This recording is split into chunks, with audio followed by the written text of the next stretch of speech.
talking a language which is sort of essentially on another planet. You think Kamala Harris sounded like she was on another planet? The Democrats were taking their vote and their support for granted. Do you think it is hyperbole? He's an authoritarian fascist.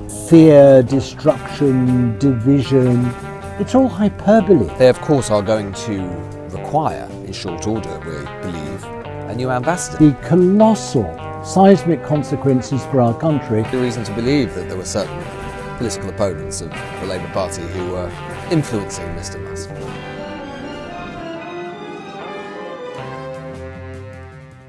So I am standing in one of my favourite places, which is the square just in front of the Bodleian Library in Oxford, because it's just gorgeous, because it's surrounded on every side by just classic Oxford buildings. And it's just a really wonderful place to spend some time, particularly on a really crisp, brisk, mid-November day in Oxford, like today. But we are here to talk to someone who wants to reconnect, let's put it that way, with this university.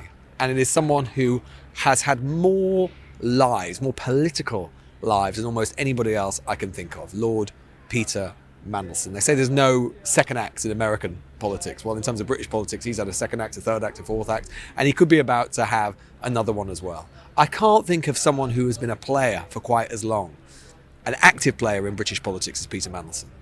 First as someone in the shadows of the Labour Party in the 1980s, becomes an MP, becomes a cabinet minister, has to resign, becomes a cabinet minister again, has to resign, becomes a cabinet minister again, in between becomes an EU trade commissioner. And there are lots and lots of rumours that he might be about to become, or is certainly in the running to become, our next ambassador to the United States, navigating that increasingly turbulent, volatile relationship between the UK and a restored President Trump. And in between all of that as well, he wants to be the next chancellor of this university. A largely honorific role, but one which comes with a lot of baubles and is a big symbolic voice for higher education in the UK. So we thought, what better time to catch up with Peter Mandelson than right now on the future of politics in Britain, the future of higher education, and how on earth we in this country, and the liberal West generally, is supposed to navigate President Trump being back in the White House. Welcome to The Newsagents. The Newsagents. Well, Lord Mandelson, here we are in Broad Street in Oxford. Changed much since you were here? When I was at this university, you couldn't have sat in the middle of Broad Street. You'd have been run over. Oh, really? So they pedestrianised it. It's very nice. And it's a lovely sunny day.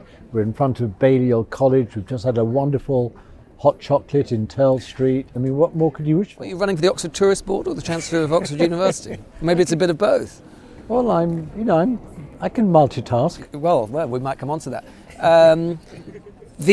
Why do you want this job? What is this job? Most people won't really know what it is. I mean, and insofar as people do, they might think it's a sort of honorific bauble. The job is very honorific. You're the figurehead of Oxford University. You don't run the university. So you have to preside with dignity. You have to give quiet, intelligent advice to the Vice-Chancellor and her colleagues when you're asked. You've got to represent, I think, the interests of the university to the government, which I think will become increasingly important because there's going to be a big government review coming down the track of university financing. So I will certainly be using my links with the government to represent Oxford's interests if I'm elected Chancellor. You've got to promote the university in the rest of the world, where I have spent most of my political and ministerial life, and you have to fundraise continuously. That is the job of the Chancellor. And you think you would be good at all of those things? I think I would, which is why I'm putting myself forward. Why do you think you'd be better than William Hague? That, Lewis, is for the voters to decide. It's for you to say. You've had plenty of elections. You've got to define your opponent. Why do you think you'd be better than William Hague? I just say this about William. I think there is a choice to be made in the university between having an insider and somebody like William or myself educated here at the university and coming back to the university having spent our adult lives, outside in the rest of the world. I think that we bring something different, extra, additional, whereas those who are standing from within the university They know the university inside out, obviously, and like William and myself, they love the university and feel passionate about it.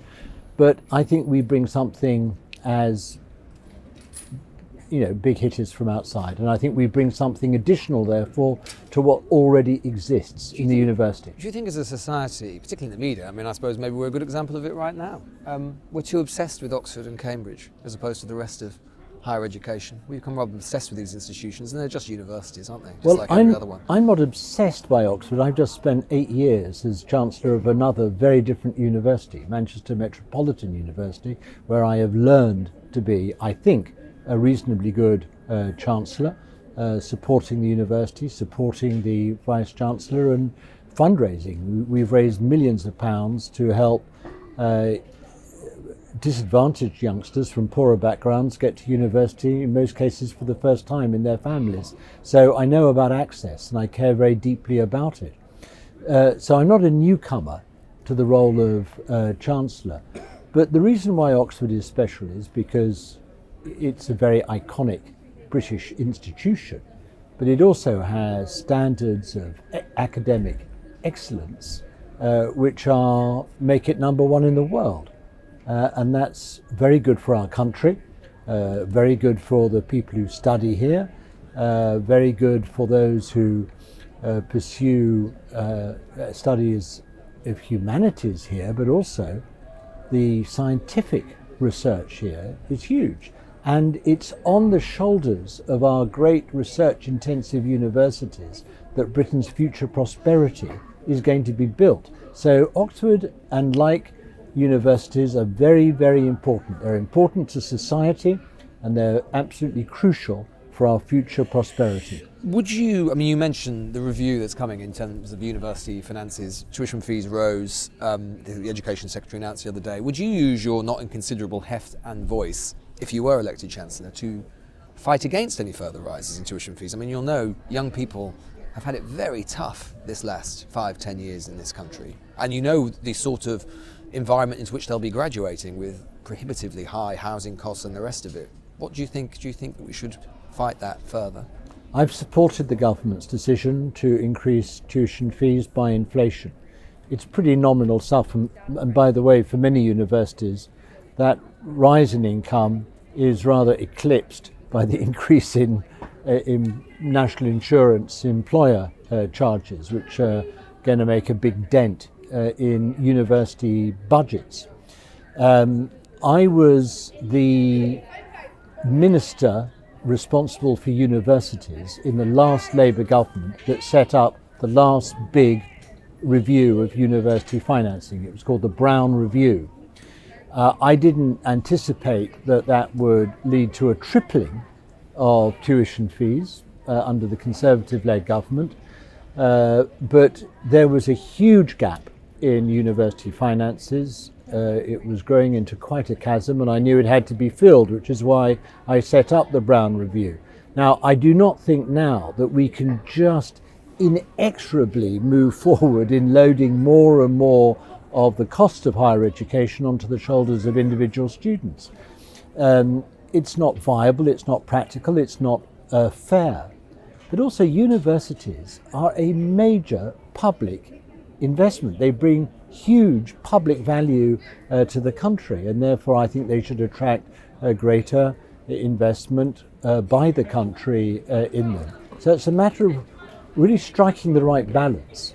And so you think you don't think there should be above inflation increases in tuition fees in the future? I think that tuition fees should keep up with inflation, but I don't think that raising tuition fees is the long-term answer to financing our universities. So do you think, therefore, what do you think the model should be? Do you think it should just be greater public investment from the government at a time when, of course, there are chastened circumstances? Look, I think that not only should there be greater public investment, I would add, as resources allow, as economic growth permits. But I think we've got to look to two other sources. I think we need private sector engagement. There are a lot of companies who benefit from the scientific and technological and other research that goes on in the university. I think partnering with them could bring increased sources of income to the universities. And secondly, I think private philanthropy.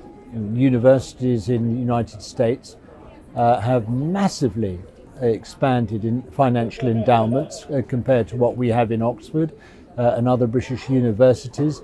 We've got to import some US style and scale philanthropy to this country without importing some of the less attractive features of American funding of their universities. So I think we need to protect the ethos and values and academic independence and autonomy of our universities. If we become more dependent on philanthropy, we need to put guardrails in place. But I do think we need a mix of corporate, philanthropic, but also greater public investment. You talk about access. Were you disappointed not to see the Education Secretary restore, as she had previously indicated that she would, university grants? Because as you will know, at the moment we have a situation where poorer students are having to take out bigger loans in order to support their maintenance as a result of George Osborne abolishing the maintenance grant some 10 years ago, and as a result they are basically having to pay a higher rate of income tax as when they graduate for longer, thus compounding long-term inequality.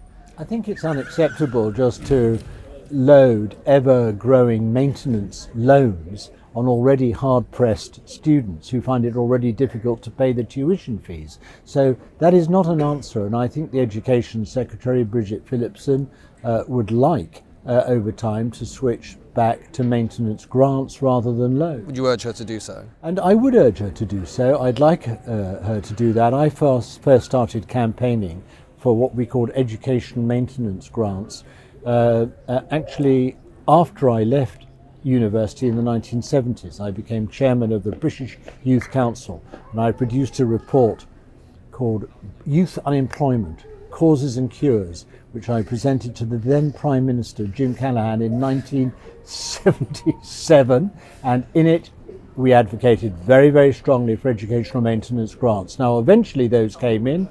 The Conservatives converted them into loans. As resources permit, I would like to see those converted back into grants. Just thinking about higher education more widely, you will know that a critique, particularly from the right in politics, from Kemi Badenoch, the new leader of the opposition, but from plenty of other people as well, and sometimes from within academia, it's not just the right, is that there is a stifling culture within academia. To use a shorthand, which I don't much like, but it sort of gets to the point, they argue that academia or higher education has become too woke, that there is not enough critical debate within academia. Is that something that you would agree with? I haven't seen it here whilst I've been staying in Oxford. On the contrary, I mean, as I've gone from college to college, from lunch to lunch to dinner with academic members of the faculty here, they have been very vibrant debates, very stimulating conversation. I don't feel anyone is silenced or you can't say this or you can't use that word, or I don't really feel that here. So you don't think there's a problem with freedom of speech on British university campuses? I don't think in general terms there is a problem of freedom of speech. I think freedom of speech is very much alive and kicking in Oxford, certainly in my experience here. But I think the problem is that social media is exerting a pressure, what people call a cancel culture, in which if you don't like somebody or something or some language, or you've got a particularly strong view on an issue, those who disagree with you, you want to cancel. I think that has absolutely no place in Britain in general, and certainly not in our universities. So, for example, if there were to be a controversial political figure or academic who were invited to Oxford University, you know there have been plenty of examples where students have attempted to either disrupt or stop that from happening, protesting about it. You would urge them not to do so. You think that anybody should be allowed? Well, I'd urge them not to do so, just as the Vice-Chancellor here has spoken out against that. And if I were Chancellor, I would strongly support her. You cannot have a situation where people are sort of driven out of the university just because a small group disagree with what they're saying. So, for example, you'll know about the example of Kathleen Stock, who has said that she felt that she was driven out of Sussex University and from academia generally. What did you make of that? Did you regret that? And do you think that that is the sort of thing we ought to be mindful of, careful of in I higher don't education? think academics should either not get jobs or be driven out of their jobs because of their views.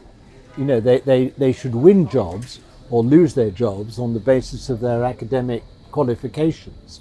If they're good academics, if they are sort of strong, independent-minded, objective academics who do serious research work and advanced knowledge, and also, by the way, teach well, they should not be deprived of their jobs. Obviously not, nor should they be silenced. But sometimes academics who frankly are not very good, but have controversial views, say, this is prejudice against me because of my views. In some cases, it's because they're not very good at their jobs. Do you think that was the case with Kathleen Stock? No, I don't have any first-hand direct knowledge of Kathleen Stock. I do know that she came here to Oxford to speak, and there were huge demonstrations against her. And all I'd say about that is, live and let live. Let people speak. I think I would have preferred, I don't know whether there was actually a debate, whether there were different views that were expressed during the course of the event. If there weren't, I think there should have been. I think that debate is at the heart of freedom of expression. But you know that the response from some students, not all by any means, but some students would be to say, there are some people that make me feel unsafe when they speak because of the views that they express, that they feel that those people are expressing hateful views. Some people said that about Kathleen Stock. But what would your response to them be, to those students? My response to them would be to say all of us in our lives have been made to feel uncomfortable at one time or another by things that people have said. I'm afraid that look, I'm not in favour of hateful speech. There are laws against hateful speech, and those laws should be invoked against hate speech. Do you think some people are too sensitive? But just because somebody is expressing a view that you don't agree with, or which you choose to say, that offends me. No, I'm afraid they've got to practice the tolerance and respect for other people's views that are the hallmark of a rich democracy like ours. Do you think some students in particular, there's too much sensitivity with young people today? Is that what you think? I don't really like to generalise in that way. Some people. I mean, I have been surrounded by students over the last month, most of whom spend their entire time sending me up, ribbing me, teasing me, and generally speaking, making fun of me. And I mean, I'm not offended. I actually quite enjoy it. It's quite fun. But they're very confident, these students, and they're quite outspoken, and and they have a sort of openness of expression, which I really like. I don't know if you saw, but David Butterfield, who is a classics professor at Cambridge, wrote recently in The Spectator that he feels that he's leaving the academia because he believes that university education has become infantilized. So he says that grade inflation is rampant at Cambridge and elsewhere. He says there are content warnings on materials. He said many students are now excused from writing essays and permitted to submit bullet points in the name of their mental health. Do you think that there is that sort of culture? Have you encountered that? I haven't read what he's written. It sounds as if he's generalising to make a point, or stretching a point, but he probably does have a valid point. Whether you can sort of generalise to the extent that he does, I have my doubts. But if there are indications, if there's a sort of trend in university behaviour or attitudes which is leading in that direction, then that is a slippery slope. And you'd be worried about that? And of course I would be worried about it, because it essentially goes against the whole point and ethos of a university. We've been talking about free speech issues at the university and also here, and also about some questions sometimes about identity and so on. It's obviously been a big issue that sort of liberal politics has been grappling with a bit more widely at the moment. Do you think that the left or progressives have become too interested in culture war issues and so on? Yes, I do. And I think we've just seen in the United States a defeat of Kamala Harris because her party framed too much of their politics in their election campaign in terms of single issues and particular identity groups in society, which essentially detach them from the day-to-day, everyday concerns and priorities of most voters in the United States.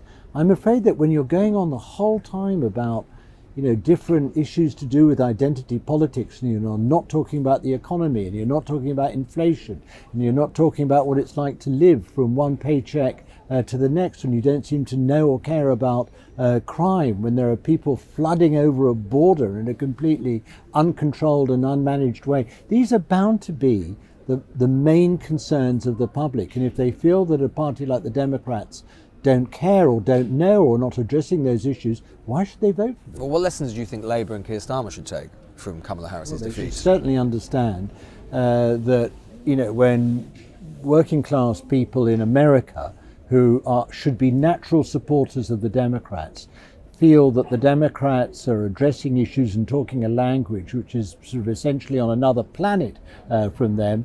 You think Kamala Harris sounded like she was on another planet, and the Democrats did? Let me give you an example. I feel just as strongly as anyone else about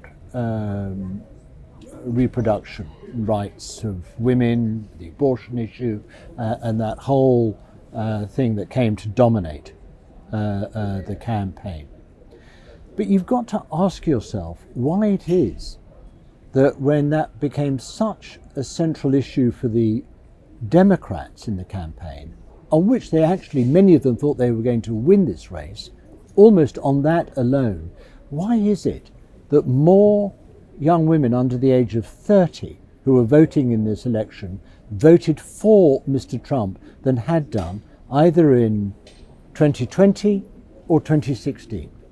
Now, why was that the case? Was it because, frankly, they care about more issues than reproduction rights, or they care more about the economy or crime or their prospects or the state of their families than simply one issue of abortion? I think the answer is yes. Do you think she ran a poor campaign? I think the answer is yes. I think they care about a lot of things which they felt that the Democrats weren't addressing. I think they felt the Democrats were taking their vote and their support for granted. When they get up and say, Donald Trump, he's an authoritarian fascist.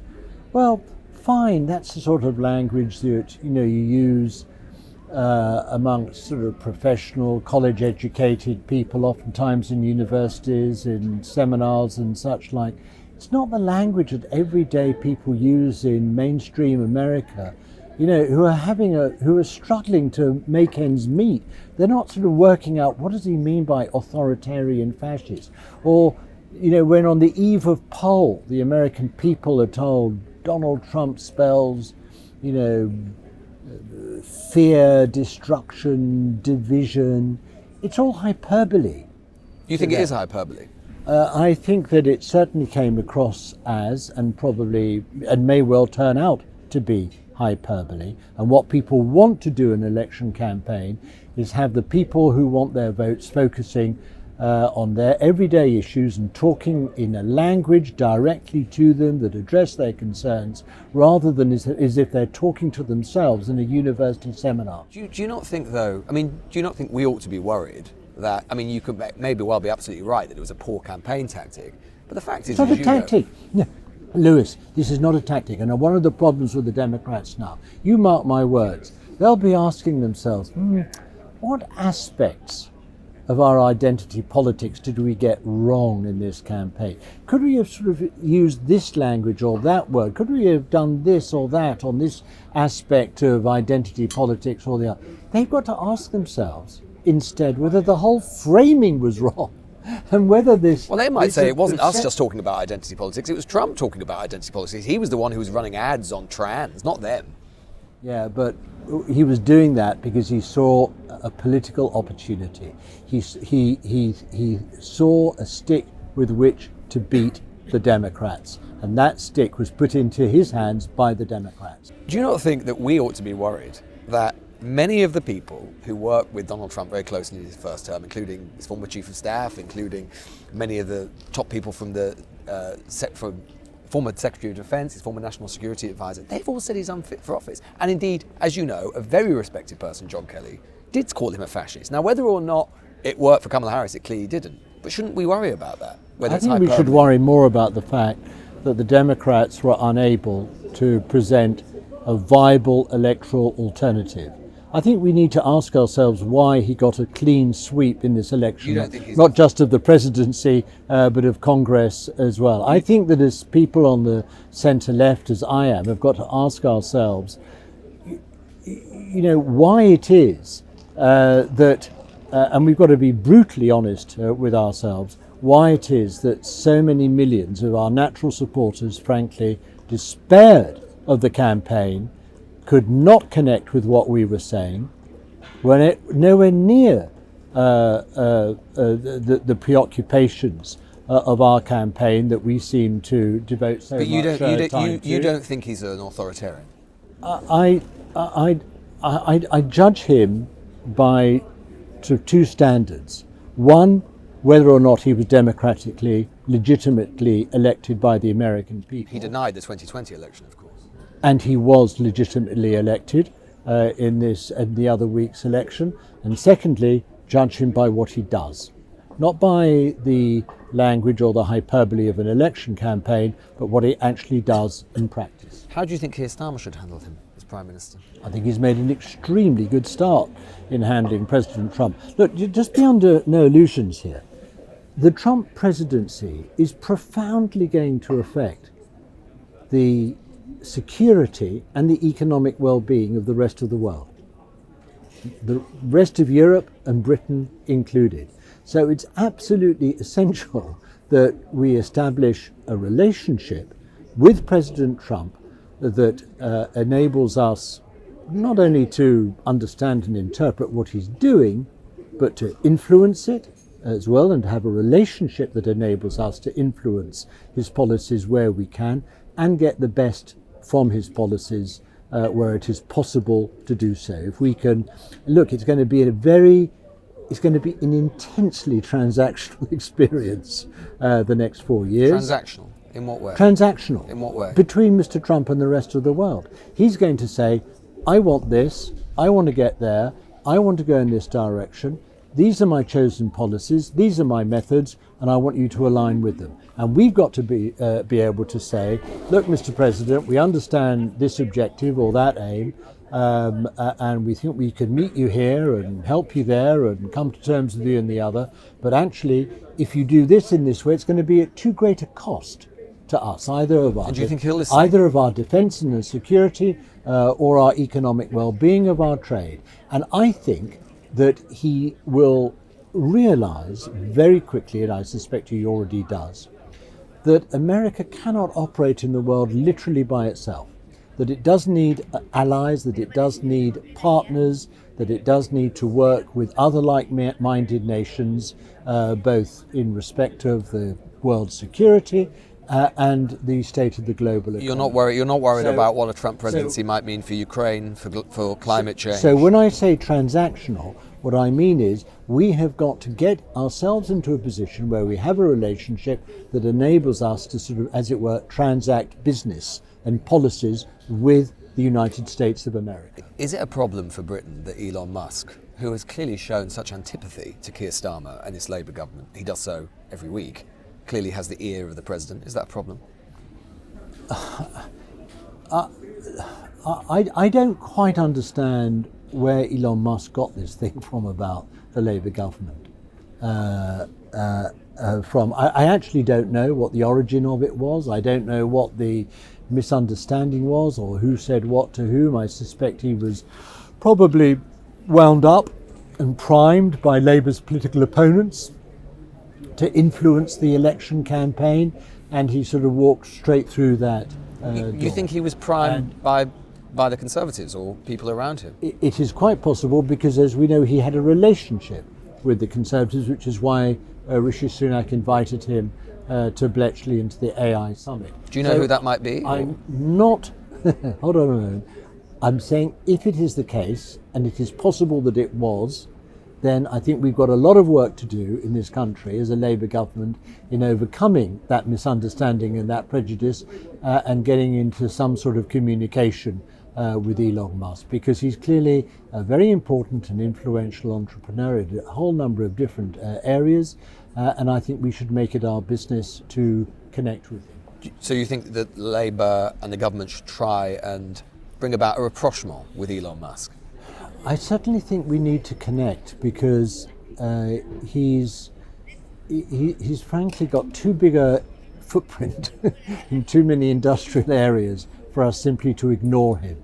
So you can have whatever views you want about his views of his view of the world and whatever, and we can all have our private opinions about what he says on particular topics, but you can't just sort of shun and ignore somebody who has that sort of role and that sort of place in areas, whether it be to do with Tesla cars, rockets, exploration in space, and of course his entire satellite system, as we've seen the role of that in Ukraine and other places. So he can't be ignored. We can't be indifferent to what he's saying and doing. So if we can reconnect, we should. Do you have any particular reason to believe that there were certain political opponents of the Labour Party who were influencing Mr. Musk? I have been running election campaigns for the Labour Party since the 1980s. Okay, I am indeed older than I look. My first election campaign was in 1987. All sorts of things go on in election campaigns. They're fierce fights. People seek to gain advantage in all manner of different ways. So I'm not making a specific allegation. What I'm saying is that if it were the case that Mr. Musk was influenced against Labour by our political opponents, then that we need to redouble our efforts to connect with him so that he sees us for what we are, which is a good, strong, responsible government trying to bring about economic and industrial change in this country, of which we want him to be part. Is the Trump presidency an opportunity for Britain? And we have the opportunity potentially to get a trade deal, which he said that he would like to do, perhaps to exempt us. Well, I think it would have to be it'd be a rather different sort of trade deal. I've been a European Trade Commissioner. I have started, negotiated, concluded, finished trade deals in many parts of the world. They are very difficult, complicated things. And if you're doing them completely in compliance with WTO rules, they have to be about everything, and nothing is agreed till everything is agreed, and you have to throw everything bar the kitchen sink, whether it be agricultural goods, non-industrial goods, all sorts of trade rules and the like. I don't think it is desirable and probably not even possible to complete that sort of, bells and whistles, all singing, all dancing trade agreement between the UK and the United States, not least because there's so much imbalance built in but do you think it should be a priority for the government? But, and here's the but, I would like us to approach it in a different sort of way. I would like a 21st century different sort of trade agreement. We're both very advanced, digital and data-driven economies. We are high-tech economies, obviously the United States even more than we are in this country. I think there are many areas to do with the digitalization of trade, issues to do with data, technology, both in the civil and military spheres, where we could form a good partnership between ourselves and what we do here in this country and what they do in the United States. And where trade policy has a role, that's where I'd like to see it focused. And should it be a priority for the government? I think it has to be a priority. Having left the European Union and given up all the rights of access and presence in the single market that we had through our membership of the EU, and having signally failed to pick up alternative trade opportunities and agreements elsewhere in the world, and given that trade and investment with China is not going to grow in the foreseeable future for all the geopolitical reasons we understand, we had therefore to look to the United States as well. You said that you said it around a month ago that the truth is that reversing Brexit could be a conversation which starts in 10 years' time. You still believe that? Yes, or perhaps I do. Do you think it should be perhaps hastened or brought forward given Trump's victory? No, I think you have to go at the pace of public opinion, awareness of what we've lost as a result of Brexit, and the pace at which the British public want to reconsider the decision that was originally taken. I wish the architects of the Brexit referendum, that great sort of battle for the ear of David Cameron that took place between George Osborne and William Hague. George Osborne very much on the side of against the referendum, William Hague arguing very persuasively and very powerfully in favour of the referendum because he thought it would resolve the internal civil war on the right of British politics. I wish George Osborne. That went well. I wish George Osborne had won the argument. I wish David Cameron had gone with George Osborne rather than William Hague, but he didn't. And we got the Brexit referendum without them thinking through the colossal seismic consequences for our country if we were to lose the referendum and leave the European Union. However, it is not simply reversible. The British public are not going to run into the arms anytime soon of another referendum, given all the divisions and bitterness of the last one. But I think over time, people will start to reconsider our relationship to Europe, especially if we're able in the meantime to rebuild trade, economic, energy. Should we look at the customs environmental relations with the European Union in the meantime, as the present government are proposing to do? But I just make 2 points to you. One is that and I reinforce this, we do have to go at the pace that the British public are prepared to go in. And you think they will change their mind? And secondly, we have to hope that the European Union itself also evolves and changes. I don't believe that the European Union that Britain might reconsider a relationship with in 10 years' time is going to be the same European Union that we see now. I don't think it's going to be the same. I think the European Union is going to change. Do you think they'd want us back? For example, the European Union is going to have to evolve into and acquire a greater role in respect of defence and security, and not just economics and trade. So whether they want us back or not depends first of all on whether a consensus emerges in Britain, and it would need to be a cross-party consensus emerging in Britain based on changed political attitudes and public attitudes about the relationship we want. And secondly, the European Union itself would have to want to have that negotiation. How do you think Starmer's government is doing? Out of 10, what would you give it? I don't mark the homework. You're going to be in the university chancellor potentially. You should be marking. Would you give it a first? No, 2-1? I don't think you understand the role of the chancellor of the university. It's not to mark. No one does. It's not to mark the homework of students or governments. What I would say is that the government faces three big challenges. One is to transform the levels and quality of investment in this country, in our economy, and in our public sector. Investment.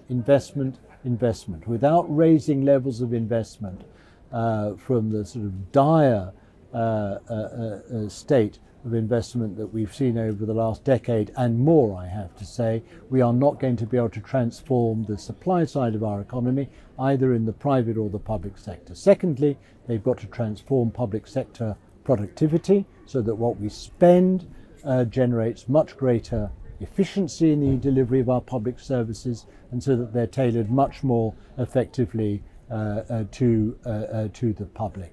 And thirdly, as I've said, third great challenge, they're going to have to navigate a very difficult, challenging and transactional relationship with the new American administration. Because on that, our economics and our defence and security depend. They, of course, are going to require, in short order, we believe, a new ambassador to help them navigate that relationship. Your name, as you know, has been mentioned. I know you don't want to or have. Well, I said. think there's going to be a new American ambassador in Britain. Is that what you? I don't think you're eligible for that one, unless you. I don't think I'm eligible to be, the next Archbishop of Canterbury either. Well, so let's stop discussing job prospects. But I'm just wondering, but theoretically, if you were to secure the job you want here, Chancellor of Oxford, could you job share? Could you do two things at once? Could you multitask? Let me say, not theoretically, but in practice. It's not a job I'm looking for in Oxford, it's a role.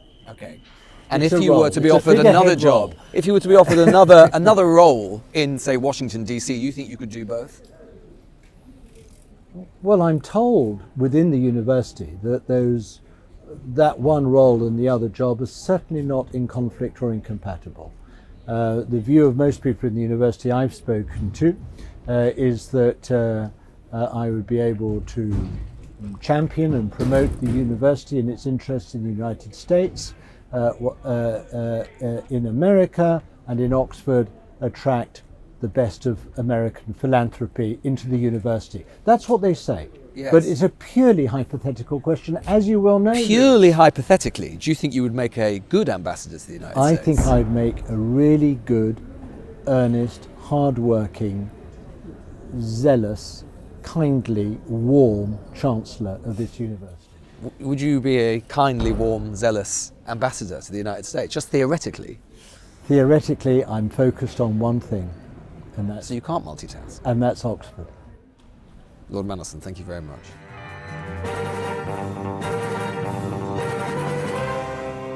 Well, there you go. There you have it. Peter Mandelson, one last university hack. In fact, two lots of hacks at once, because he's hacking for not only a job here, but also, of course, for that ambassador job. Whatever he says about it, we all know he's in the running for it. We all know, you could tell that he wants it. And in some ways, Mandelson is the kind of perfect interviewee, because he always says exactly what he wants to say, and he'll give you more if he's pushed, but he always gives you something. He always reveals a little bit about what the inner workings of his mind is and are. And, there's absolutely no doubt, and I'm sure why he wanted to do the interview, he wanted to send a set of messages on higher education to try and win those however many 20,000 or so Oxford students or ex-graduates who can vote in this election. That job is obviously irrelevant for the rest of our purposes. But on that ambassador job, which will be completely pivotal, really, really important, because we know that Trump and the team Trump and the people around Trump, the thing they prize most of all is personal relationships. And someone like Mandelson is thought to be in the frame because he is very good in that serpentine kind of way at managing those relationships, putting his own politics to one side and calibrating exactly what they think Team Trump wants. And he clearly wanted to send that message about Kamala Harris, about the campaign, refusing to criticize Trump for being all of those things we know that he is, which is a sort of proto-authoritarian, and the things that he said. He wanted to send that message that he was willing to make the compromises necessary and he would be able to do that job. If he gets it, one thing is absolutely certain. Peter Mandelson will be back, and potentially more important and influential than ever in terms of British politics. He's done Britain, he's done Europe, he's about to go global. Thanks so much for listening to The News Agents. As ever, we will be back on Monday. Thanks to our production team on The News Agents: Shane Fennelly, Rory Simon, Michaela Walters, Arvin Badwell. Our executive producer is Louis Degenhardt, and our editor is Tom Hughes. It's presented by me, Emily Maitlis, and John Sopel. We'll see you on Monday. Have a lovely weekend. The News Agents. This is a Global Player original podcast.